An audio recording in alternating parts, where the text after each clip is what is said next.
আজ বানাবো কাঁচা আমের আচার। তবে আমি বানাবো না, বানাবে আমার সম্পর্কে ছোট ভাইয়ের বউ। গত বছর ওর হাতের আচার খেয়ে আমার বাচ্চারা অনেক পছন্দ করেছে, এমনকি আমাদের বাসার সবাই। তাই ওকে বললাম আচারটা বানিয়ে দিতে। ও তো অনেক খুশি হয়ে আমাদেরকে আচারটা বানিয়ে দিল। আমার বাচ্চারা খাবে এজন্য। এমনিতে আমার বাচ্চারা আচার খেতে তেমন একটা পছন্দ করে না, কিন্তু ওর হাতের আচার এত স্বাদ বলে বোঝাতে পারবো না। তো ও তো এটা শুনে অনেক খুশি। ও আসলো আমাদের বাসায়, আমাদেরকে আচার বানিয়ে খাওয়াবে। ও ছোট মানুষ, ও যেভাবে বানালো চেটেপুটে খাওয়ার মতো।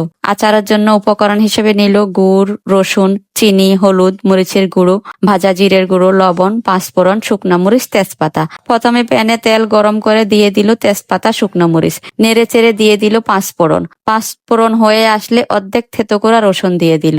তারপর কিছু আস্ত রসুনও দিয়ে দিল। এরপর দিয়ে দিল কাঁচা আমগুলো।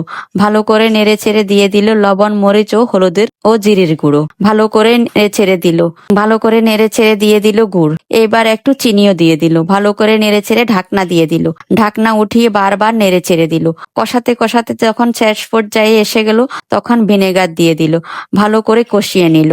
এরপর হয়ে গেলে নামিয়ে নিল। তো হয়ে গেল আমার ছোট ভাইয়ের বউয়ের হাতের আচার। তো আপনাদের কেমন লাগলো জানাবেন। আপনারা তো অনেকে অনেকভাবে আচার বানান, তবে এভাবে একবার বানিয়ে খেয়ে দেখুন, অসম্ভব ভালো লাগবে।